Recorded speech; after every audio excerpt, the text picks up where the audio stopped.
Pues buenas tardes, veraniegas para algunos y para otros primaverales.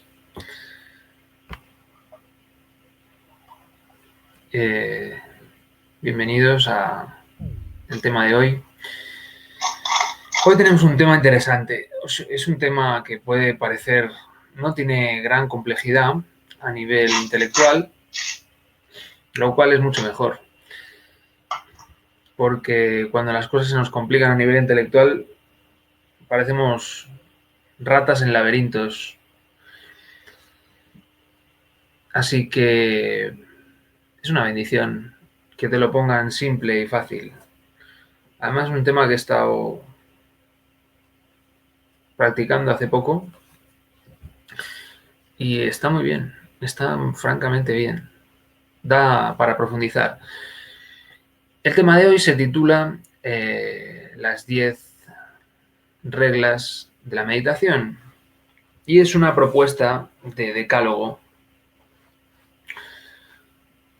para que no se nos olvide nada cuando vamos a meditar y tener un resultado óptimo. Sobre todo, son las 10 trabas, bueno, vamos a decir 5, por lo menos la mitad de ellas, trabas o distracciones más importantes que solemos tener. Así que vamos con ello. Aquí tenemos las 10 reglas de la meditación. Bien, pues sin darle muchas más vueltas, vamos a proceder a ver estas 10 reglas de lo que podríamos llamar meditación científica. Científica, ¿por qué? Porque, bueno, la ciencia, el método científico, proviene del método, como hemos dicho muchas veces y como dijeron los filósofos griegos, del método inductivo y deductivo.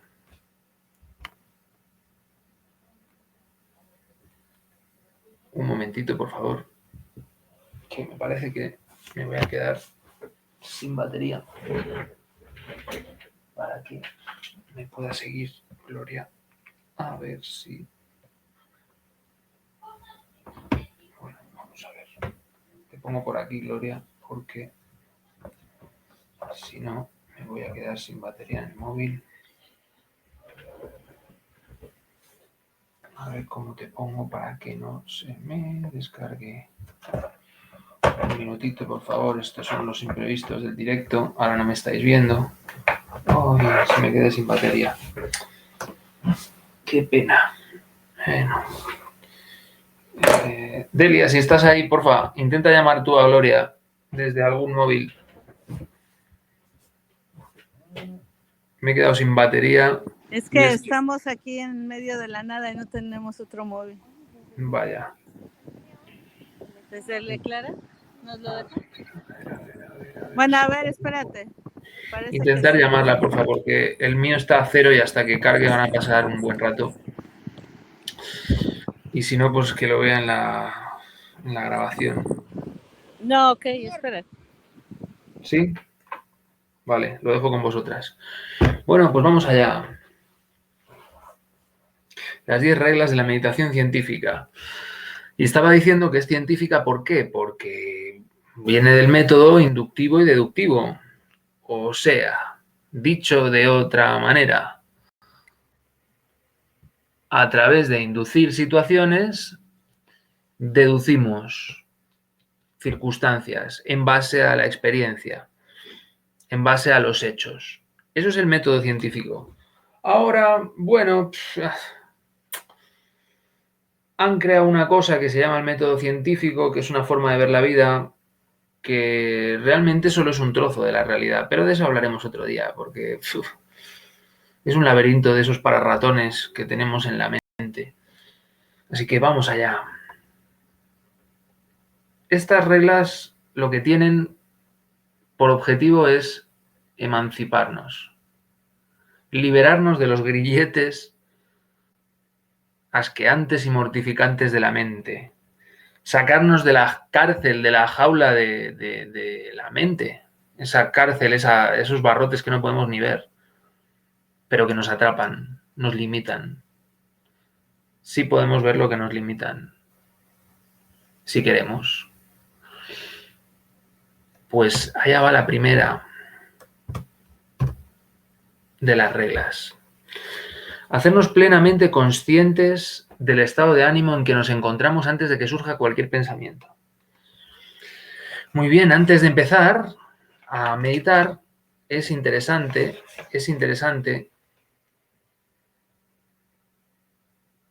tener un previo conocimiento introspectivo de uno mismo. Hay que empezar introvertiéndonos. Eso es lo primero. Conocer profundamente el punto donde estamos, el estado de ánimo en que nos encontramos, el punto de partida, antes de que aparezca la mente a molestar. Y si viene a molestar la mente, o ya estaba molestando antes, más aún. Nos centramos en observar nuestra emoción, en observar nuestro estado de ánimo. Porque claro, tenemos que entender, tenemos que comprender profundamente que a todo pensamiento que surge en el entendimiento siempre es precedido por dolor, por placer, por alegría, por triunfo, por gusto, por disgusto, por tristeza, por melancolía. Aunque no nos lo parezca, la mente es muy lenta. Ya hemos hablado de esto más veces.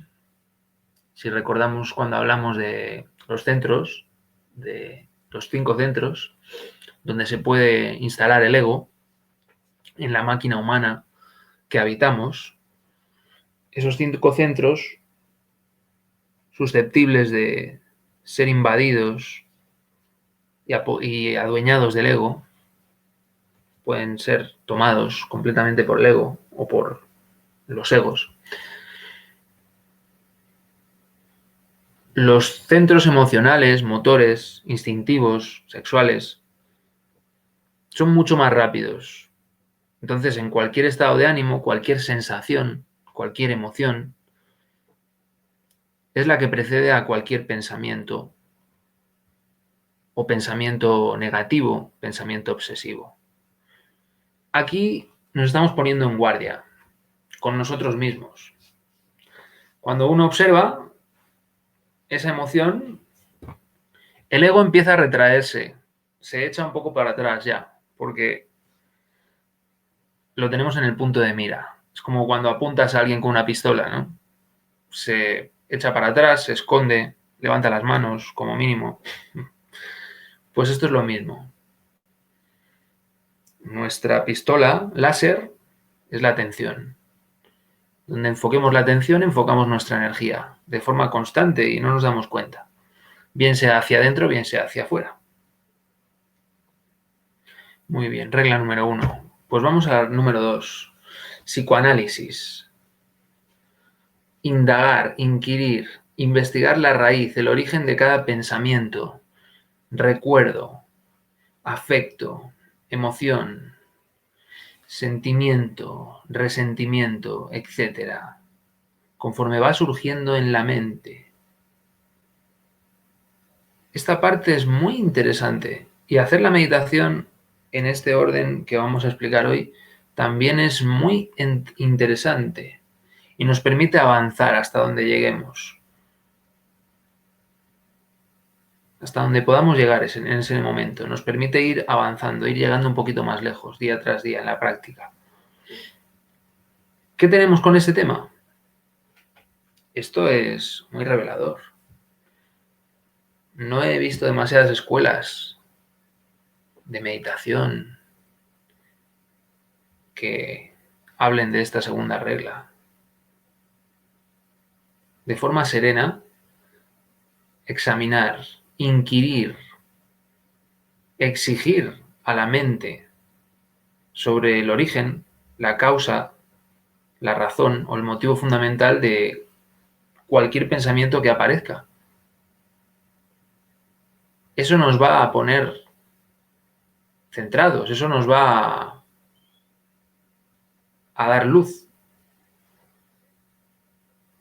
Recuerdo, imagen, afecto, deseo, lo que sea. Conforme va surgiendo en la mente, lo que sea, lo que sea, lo que sea. Claro, si hacéis esto, os daréis cuenta que en esta segunda regla existe autodescubrimiento y autorrevelación. Nos podemos ver a nosotros mismos. ¿Por qué? Porque cuando uno normalmente seguimos los pensamientos o seguimos las emociones. Cuando uno para y dice, oye, pero ¿esto de dónde viene? ¿Cuál es el objetivo? ¿Cuál es el origen? ¿De dónde viene esto? ¿Qué quiere de mí este pensamiento o esta emoción? ¿Qué quiere de mí? Fijaros ese detalle. ¿Cuál es su objetivo? Porque sabiendo el objetivo, podremos ver de dónde viene. Y entonces vamos a la raíz. Queda completamente desarmado. Ese pensamiento ya no puede dominarnos, ya no puede jugar con nosotros. Lo tenemos a nuestra merced. Lo podemos desmantelar. Podemos desmantelar nuestras propias proyecciones de la vida, nuestras propias programaciones más inconscientes. Y pasamos al punto 3. Observar serenamente nuestra propia mente. Valga la redundancia. Poner atención plena en toda forma mental que haga su aparición en la pantalla del intelecto. Aquí se trata de no dejarnos llevar. Estábamos en el punto 2, estábamos en una reflexión serena y aquí lo que nos dice es que no nos dejemos llevar. Porque podemos dejarnos llevar de la revelación o del descubrimiento que hagamos en el segundo punto. No. Nosotros simplemente observamos.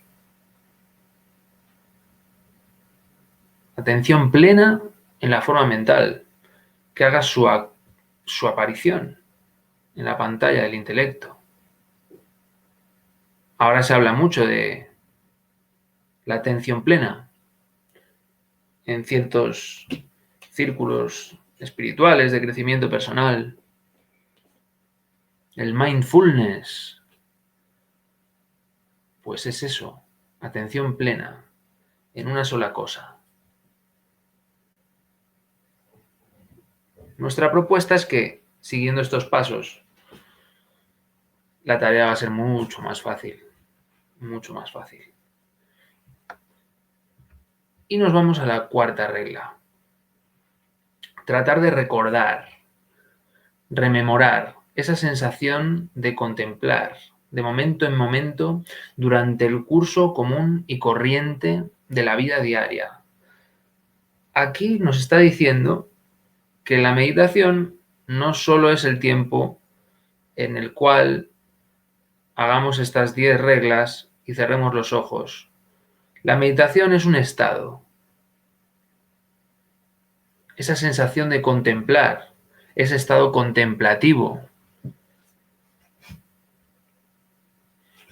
En la religión cristiana, católica, existen lo que se llaman monjes contemplativos. Realmente lo que hacen y su objetivo es este: vivir de momento en momento contemplando, sin identificarse. Porque las emociones nos dicen cosas, y los pensamientos, las sensaciones, los instintos, los impulsos, nos hablan, nos dan datos. El problema es que si nos identificamos con ellos, ellos toman el control, rápidamente, y sin darnos ni cuenta. Y empezamos a hacer lo que otros quieren que hagamos. Esto puede parecer muy abstracto, pero igual si pongo un ejemplo, pues es algo más cercano. En la televisión sale un niño en África, pues que se está muriendo y te dicen, necesitamos dinero porque nosotros le llevamos la comida. Y salen ahí y te dicen, cada día en África se mueren 1.500 niños por minuto por culpa del hambre. Necesitamos tu donativo. Tú puedes salvar vidas. Realmente te están manipulando, te quieren hacer reaccionar, quieren que te identifiques y quieren tu dinero. ¿Qué harán con él? Pues una parte se la darán a los niños de África y otra parte pues se quedará por el camino, está clarísimo. Pero el problema del hambre de África pues tal vez se solucione, pero tiene pinta que no. Porque, bueno, llevan muchos años y parece que la cosa no se soluciona. Está complicado el tema, ¿no? Un tema complejo con muchos factores. Y entonces te dicen, no, tal, danos dinero. Te hacen sentir culpable, ¿no? Quieren decir, es que no eres generoso. Bien, si tú lo observas, te das cuenta que tal vez tengas algo que ir a hacer a África o tal vez no. Pero no te identificas con el mensaje, no te identificas con esa emoción, con ese pensamiento. Y entonces tú eres dueño de tu vida, de tus emociones, de tus pensamientos. Llega un punto que decides qué sentir y qué no sentir. Decides dónde invertir y dónde no invertir. Siempre te puede pillar por desprevenido, a todos nos pilla algo que nos hace identificarnos. Pero bueno, como estás en esa práctica, no tardas en darte cuenta, porque vamos a ver que hay más reglas. Aquí tenemos el punto de mantener ese estado contemplativo cuando ya no estamos sentados con los ojos cerrados o tumbados con los ojos cerrados, haciendo una meditación puramente contemplativa, estática. Aquí nos está recordando eso,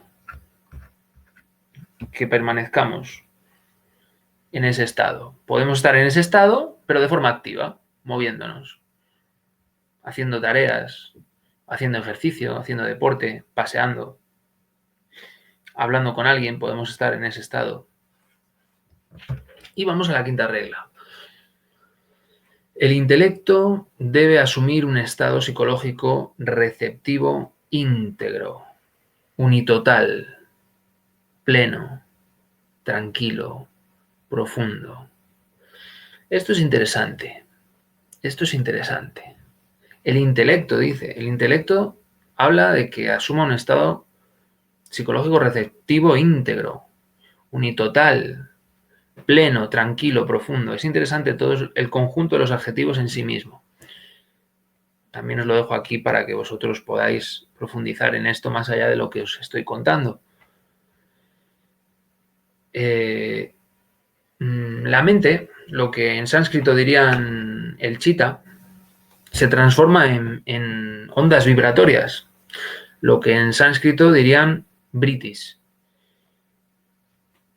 Es interesante porque lo mental es como un lago, apacible y tranquilo. Cae una piedra, se forman ondas, suben burbujas del fondo, hay alteraciones, se ondula todo el lago con esa onda, tarde o temprano.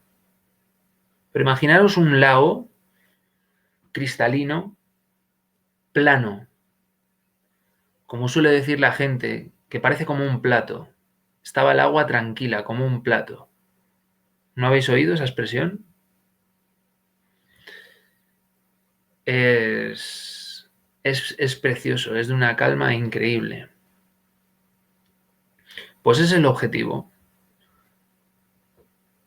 El objetivo es que la mente, el intelecto, al estar en calma total, está absolutamente receptiva. o el intelecto receptivo, la mente receptiva, el intelecto receptivo. Eso es muy interesante, porque es cuando podemos percibir las cosas tal cual son. Muy interesante esta quinta regla.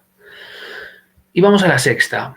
Debe existir continuidad de propósitos en la técnica de la meditación, tenacidad, firmeza, constancia, porfía. Podríamos decir disciplina también. Hay quien está peleado con la disciplina, pero bueno, tal vez tenga algo que resolver. De todas formas, si consigue realizar estas 10 reglas, entenderá qué es lo que le pasa con la disciplina. Y si no, pues bueno, también hay otras técnicas para ver por qué tenemos esas aversiones inexplicables, esas programaciones negativas, ¿no?, hacia ciertas cosas, que no son ni buenas ni malas. Pero nosotros las teñimos de un color. El ego lo tiñe de un color y a veces no sabes cómo modificar esa influencia negativa, egótica. Aquí debemos ser constantes. Cuando somos inconstantes, volubles y versátiles, sin firmeza, pues no podemos lograr el éxtasis, el satori, el samadhi. No podemos lograr la experiencia. Entonces, tenemos que tranquilamente avanzar, mantenernos. Debemos acostumbrarnos si queremos lograr esos estados. Claro, llega un punto que eso forja una personalidad. Por eso uno debe saber qué es lo que quiere en la vida. Si no sabemos lo que queremos, estamos perdidos. Cuando uno ya va sabiendo lo que quiere, se da cuenta de algo. Cuando uno sabe lo que quiere, se da cuenta que si su personalidad no es la adecuada, puede crear otra. Puede eliminar la que tenía y crear otra. Y eso no le cuesta a uno, porque se ha dado cuenta de la trampa de la personalidad. Ego y personalidad se confunden.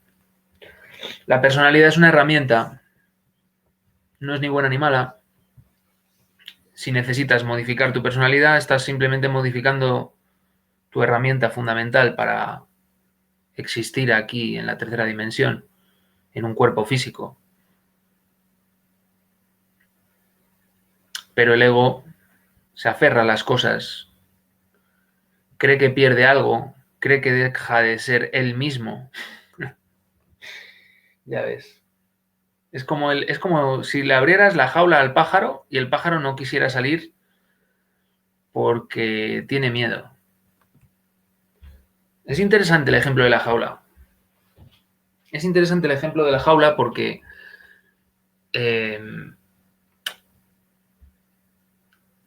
el pájaro, cuando se lo educa desde que nació, pues si tú lo educas a que ha nacido contigo y tú le das de comer, vienes a ser su padre o su madre o las dos cosas.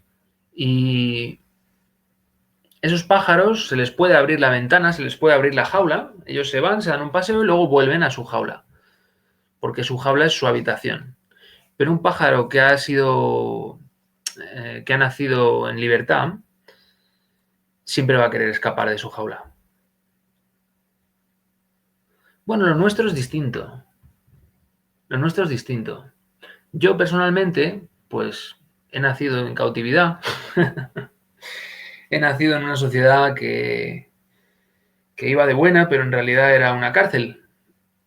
Y como había habido cárceles peores o épocas peores, pues entonces se justificaba a sí mismo diciendo que no estaba tan mal. Pero el hecho es que, bueno, pues tenías que estar pagando impuestos por todo, tienes que estar pagando impuestos en la sociedad que sigo viviendo, que es la que nací. Por todo te quieren atrapar, el Estado quiere que estés pendiente de él, convierte los derechos en obligaciones rápidamente, entonces ya un derecho deja de ser un derecho, es una obligación. Pero aún así parece ser que mi real ser no está hecho para la cautividad. Se siente mal en esa cautividad y entonces necesita liberarse. Y para liberarse, pues necesita entenderlo y necesita ser continuo. Necesita mantenerse firme. Y claro, ¿cuál es la principal cárcel? Uno descubriendo qué es lo que le encarcela, pues al final, si busca, llega un bonito día que descubre que es el ego lo que lo mantiene preso. Lo que lo encarcela a uno no es otra cosa sino el ego o el conjunto de egos. Toda esa vorágine de deseos descontrolados que luchan por el poder de uno mismo, de nuestra máquina humana. Y aquí tenemos la séptima regla. Resulta agradable, interesante asistir cada vez que se pueda a las salas de meditación, templos, lugares de poder, iniciales, gnósticos, etc., asociaciones. Esto, si uno lo hace con ese objetivo de buscar gente afín, de practicar meditación con más gente,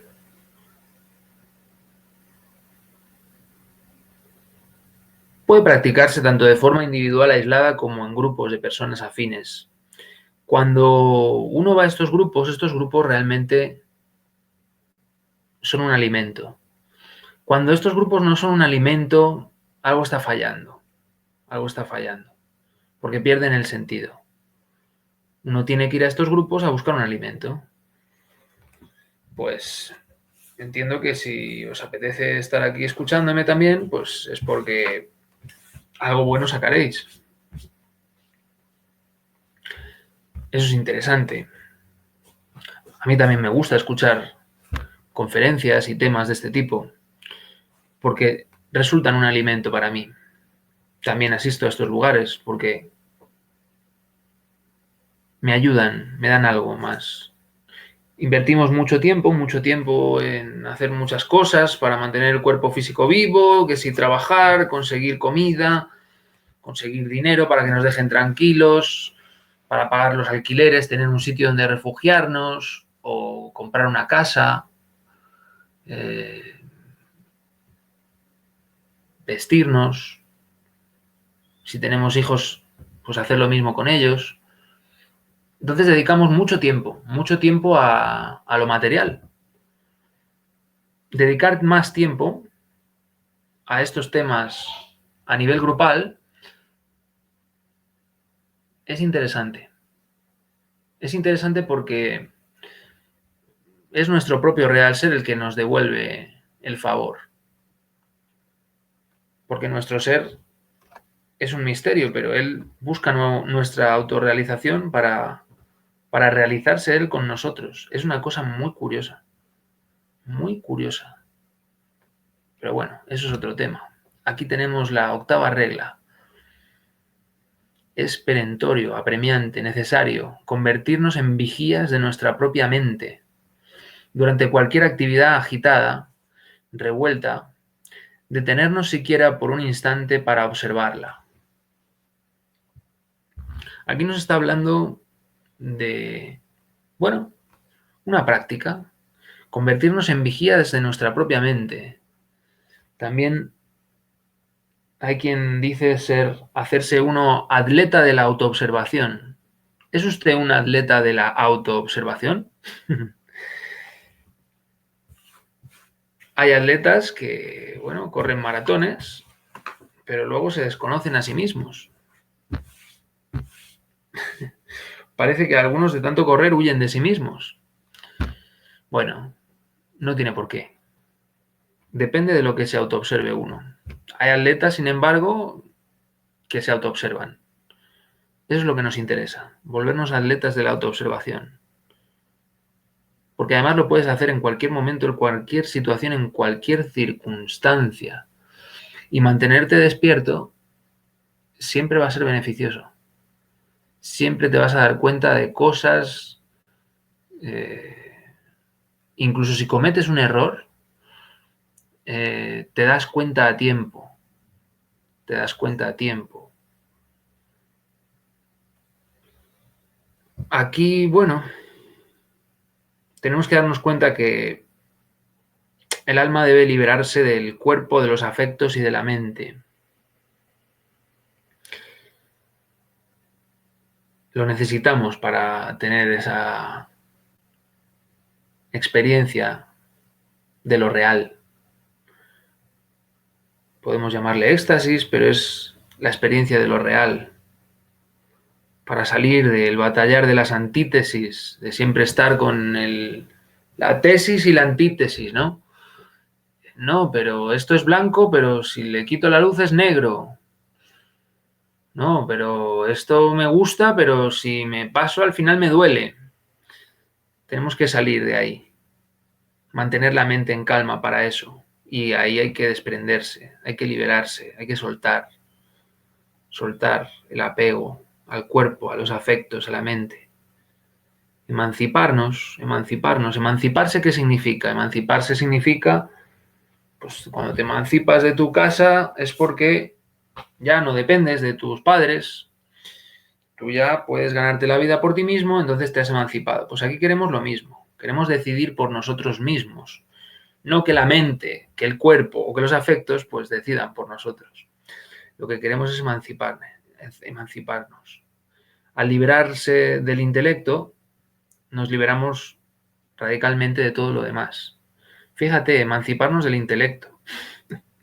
Qué atrapados que nos tiene la mente. Bueno, algunos más que otros, no pasa nada. A mí me tiene muy atrapado la mente, pero la tengo en el punto de mira, como os he explicado antes. Y entonces ya se lo piensa. La mente se lo piensa cuando me quiere atrapar. Bueno, bromas aparte, es interesante esto de mantenernos emancipados de la mente. La novena regla. Es imprescindible, necesario, practicar siempre con los ojos físicos cerrados, a fin de evitar las percepciones sensoriales externas. Eso es para facilitárnoslo. Tú puedes hacerlo con los ojos abiertos el resto del día, pero cuando te metes hacia adentro, cuando haces estos ejercicios de introversión, de autoobservación, vas tratando de eliminar las percepciones externas. Esas sí que puedes ir integrando los ruidos, lo que está pasando. Pero llega un punto que el mundo externo desaparece. Aquí hay un logro, ¿vale? Hay un logro que se puede realizar. Cuando uno consigue, porque esto lo hacemos cada vez que nos vamos a la cama a dormir. El problema es que lo hacemos de forma inconsciente. Si uno consigue cruzar esa barrera, es una frontera entre estar despierto y estar dormido de forma consciente, ahí hay un logro. Ahí uno puede ir a investigar lo que le apetezca o puede tener una percepción directa de la realidad, tal cual es. Aquí en la meditación pues también tratamos de hacer eso. Entonces digamos que las percepciones sensoriales externas como que van perdiendo fuerza, se les va bajando el volumen, ¿no? Como si fuera una radio que se le va bajando el volumen. Todas las percepciones sensoriales externas, todas. Entonces empezamos por los ojos físicos. Pero claro, tenemos que estar en una situación que digamos, me da igual lo que pase, que no me voy a mover, aunque se queme la casa. Si tenemos que atender a alguien, pues tal vez no podemos hacer ese tipo de meditaciones así. Tenemos que adaptarnos de otra manera, ¿no? Sobre todo con los niños cuando son pequeños, pues tenemos que adaptarnos de otra forma. También se le puede dar la orden al cuerpo y decirle, si hay algún peligro, hazme volver al cuerpo. Y el cuerpo lo hace. Incluso se le da la orden, levántame a tal hora. Y el cuerpo se levanta. Es curioso porque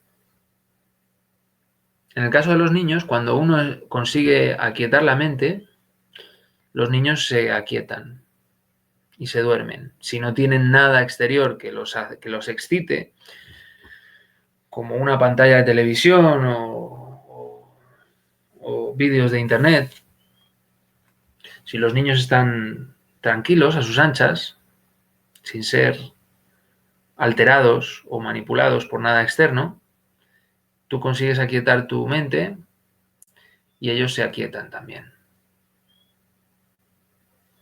Ellos quedan igual tranquilos, influenciados por tu calma mental. Y aquí tenemos la 10ª regla. Cuando ya, o el 10º paso, podemos verlo como pasos, como reglas o como pasos, lo que más os guste. Para el caso es lo mismo. Relajación absoluta de todo el cuerpo y sabia combinación de meditación y sueño. Esto es interesante. Hemos empezado por darnos cuenta en qué punto estamos. Incluso profundizar en las raíces de eso que nos viene a la mente. Calmar las emociones, calmar la mente, permanecer en ello, desprendernos del cuerpo, de los afectos de la mente, eliminar las percepciones sensoriales externas y, finalmente, con el cuerpo, las emociones y la mente en calma, en ese estado de comodidad interior. Da igual que estés meditando con la frente sobre un clavo, como hacía San Pedro del Pinatar. Ahora me he acordado del ejemplo de San Pedro del Pinatar, era un poco fakir el hombre, era un santo de estos que en invierno se mojaba el sayal y se iba en medio de la nieve y decía, vamos a darle un poco de gusto al cuerpo. Y ahí en medio de la nieve y el hielo se ponía con el sayal mojado y el hombre era tan bueno en su práctica que resulta que la nieve se derretía alrededor de él. Tenía una capacidad de fakir muy, muy considerable. Pues da igual lo que pase en el cuerpo, que el cuerpo llega a un punto que se relaja. Si se relaja la mente, se relaja el cuerpo, esté en la situación que esté. Y ahí es cuando ya sabemos relajar el cuerpo, tenemos que aprender a relajar el cuerpo también. Que no haya tensión en ningún músculo.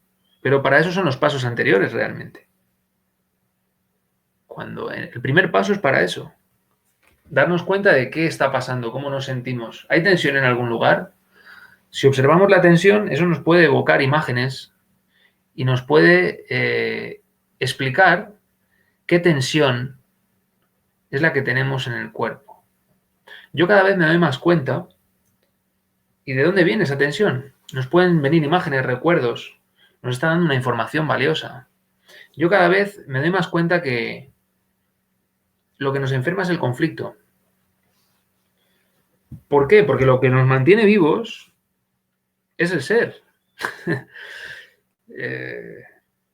La fuerza que nos da la vida, que pasa por nuestra alma, pero viene de más arriba.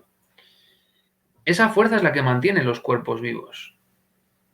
Hay gente que dices, pero yo no entiendo cómo esta persona está viva. Porque el ser hace lo que quiere. Hace lo que quiere. Y bueno, pues por lo común llegamos hasta donde llegamos, pero hay casos extraordinarios porque digamos que tienen más vivo al ser dentro suyo, están más unidos con su Dios interno. Y entonces esta gente hace lo que conocemos como milagros y cosas por el estilo. Pero claro, es el conflicto, es el miedo lo que nos enferma. Siempre ha sido así. Porque si uno está bien consigo mismo, con Dios y con la vida, como se suele decir, si uno está bien con Dios y con la vida, el cuerpo es capaz de transformarlo todo, de eliminar, drenar, reducir, modificar cualquier veneno, cualquier enfermedad. La enfermedad simplemente es un síntoma de algo. Tenemos que entender el qué. Claro, hay que saber relajar el cuerpo. Y en la meditación, cuando uno ya ha llegado a esa relajación del cuerpo, la mente y las emociones,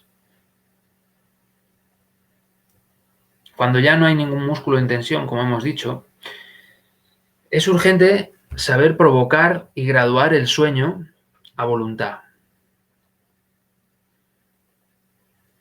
Eso es muy interesante. Se dice así muy rápido, ¿no? Graduar y provocar el sueño a voluntad. Es muy interesante esto. Es muy interesante porque en cualquier situación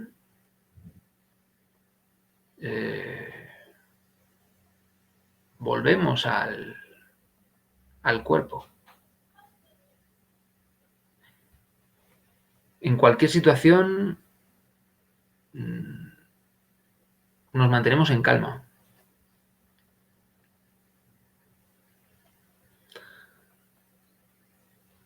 Tampoco hay mucha gente que lo diga esto. Saber hacer una buena combinación entre sueño y meditación. El resultado de eso se llama iluminación. ¿Por qué? Porque eso es lo que nos ayuda a dejar el cuerpo de forma consciente. Cuando he estado muy alterado, cuando he ido con mucha prisa, cuando he abusado del cerebro motor, ¿no? Del cuerpo físico o del cerebro emocional o del cerebro intelectual, luego tengo que equilibrar todo eso y resulta en un agotamiento y cuesta hacer esa práctica luego. Si uno consigue mantener más o menos ese equilibrio, uno puede hacer las cosas deprisa, o con fuerza, o con desgaste físico, con cansancio físico. No hay problema en todo eso. Eso es hasta bueno para el cuerpo, porque si no el cuerpo se vuelve perezoso, el cuerpo físico. Pero por dentro, ¿cómo estamos cuando hacemos eso? Porque hay gente que solo sabe hacer esfuerzo físico estando de mal humor, por ejemplo. También hay muchas cosas, ¿no? Hay muchas cosas que hacen ruido, ¿no? Si alguien tiene una enfermedad que le produce dolor, pues claro, eso va a ser un ruido y entonces va a tener que hacer más esfuerzo. Pero todo se puede ir equilibrando. Es cuestión de ir descubriendo la causa y la manera. Porque además cuando uno, si tiene algún problema en el terreno biológico, en lo que es la parte puramente biológica del cuerpo, le falte un micronutriente, tenga algún parásito o cosas por el estilo, tenga algún veneno, algún metal pesado, si uno está por la labor, rápido va a aparecer algo o alguien que le diga cómo hacer más rápido y más fácil ese proceso. Pero claro, primero uno tiene que estar por la labor. Por eso decimos que la meditación es el pan del sabio. La meditación es el maná del desierto. En medio del desierto, que es todo esto que estamos proponiendo, porque esto que estamos proponiendo es austero, es un desierto, es algo aburrido, ¿no? Es que hay gente que me dice, es que eso es muy aburrido. Yo quiero fiesta, yo quiero distracción, Yo quiero que me hagan sentir cosas, aunque sea miedo, aunque sea ponme una película de miedo. Nunca he visto nada más aburrido y más sin sentido que una película de miedo. Si a vosotros os gustan, bueno, no me lo tengáis en cuenta, pero yo es que las aborrezco profundamente.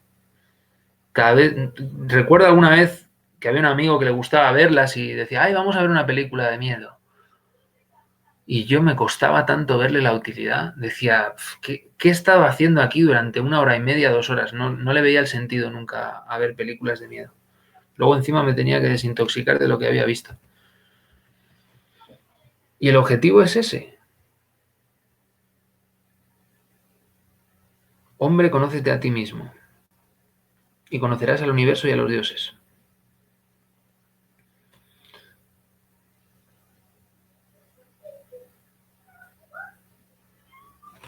La reflexión serena, al final, pues claro, concluye en la quietud y en el silencio de la mente. Y ahí empezamos a percibir las cosas, pero desde fuera de la mente. Viene la inspiración. La inspiración es divina. La mente no llega. La mente inferior, que es con la que normalmente nos movemos, no llega allí.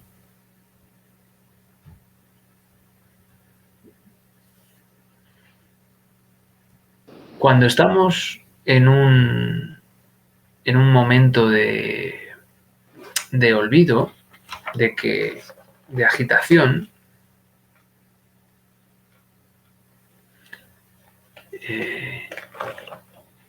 rápido, todo esto nos permite volver a observar todo eso.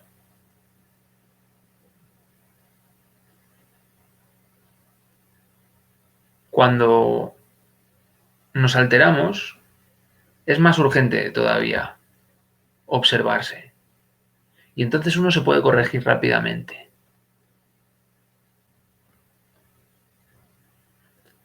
Porque cuando la mente está quieta, en todos los niveles más profundos, subconscientes, es cuando adviene lo nuevo, es cuando percibimos las cosas tal cual son.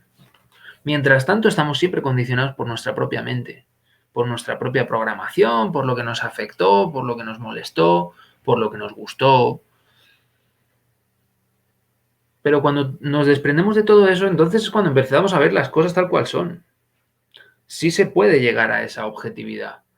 La triste psicología moderna solo llega hasta el subjetivismo, no llega más, porque desprecia todo esto, confunde la mente con la conciencia, bueno,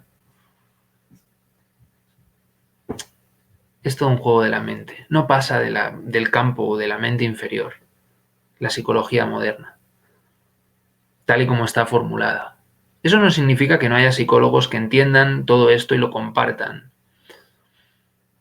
Simplemente que a nivel institucional, pues, no quieren reconocer estas cosas. Y bueno, es por un motivo, pero ahí tampoco vamos a entrar ahora. Lo que sí que queremos explicar hoy es que la experiencia mística de lo real nos transforma profundamente. Ya eso, cuando uno tiene esa percepción, ya no vuelve a ser el mismo. Ya la vida ya no le sale igual. No le sabe igual. No, su objetivo cambia. Empieza a tener un propósito firme.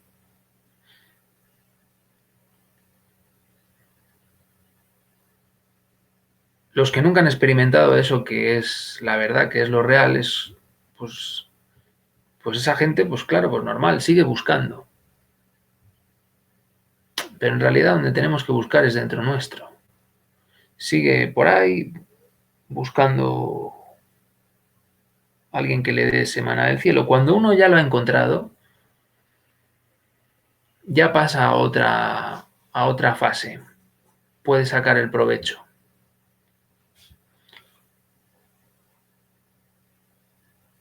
O sigue buscando lo que le queda por buscar, por encontrar. Y bien, el despertar de la conciencia es el despertar de la esencia del alma, lo que los budistas dirían el Búdata. Solo es posible si nos emancipamos del dualismo mental. Y otra vez emanciparnos, porque claro, luego uno vuelve al cuerpo y tiene que volver a usar la mente, pero ya no es esclavo de la mente. Ya no somos esclavos de la mente, porque la mente es nuestra sirvienta. Debería serlo, nuestra secretaria. Sin embargo, ¿cuántas veces nos domina la secretaria? Imaginaros una secretaria que dominara a su jefe. Pues así estamos, muchas veces, ¿no? Bueno, eso tiene que concluir ya. Eso ya tenemos que ir viendo la forma de resolverlo. ¿No os parece? Bueno, y no sé si quieres añadir algo, Delia. Hola, hola. Hola, ¿qué tal? Pues no, yo creo que está muy bien lo que has explicado. Yo creo que si tenemos en cuenta esos 10 pasos, sobre todo vamos a sufrir menos. Yo creo que hay que tomar muy, muy en cuenta el origen del sufrimiento. La mente es la que nos juega las trampas, ¿no? El ego condiciona nuestra mente y desgraciadamente nosotros le compramos el cuento al ego a través de la mente y sufrimos más, ¿no? Yo creo que aplicar estas etapas nos lleva no solo a estar en posición de morir en nosotros mismos hacia nuestros egos, sino de vivir la vida de otra forma, ¿no? Con esa mente nueva, ¿no? Espontánea, de quien no ha perdido la capacidad de asombro y evitar en todo lo posible el juicio de la dualidad, ¿no? Cuando vemos cualquier cosa, la estamos enjuiciando y ese juicio nos lleva al sueño de la conciencia, ¿no? Si nosotros podemos evitar el juicio, tenemos mucho que aprender y mucho que percibir, porque la mente está abierta. Si la mente está cerrada, entonces simplemente se procesa en su condicionamiento egoico y cuando nosotros nos descuidamos, pues lo que viene es la reacción. La reacción normalmente nos lleva al sufrimiento, ¿no? Y así estamos encadenados a esta cadena de sucesos, ¿no? De todos los cuales son evitables. Si logramos que, como dice Gabriel, el lago esté tranquilo, ¿no? El lago de nuestra mente esté tranquilo, nos podemos liberar de todas esas reacciones. Y bueno, pues nada más es lo único que quiero agregar.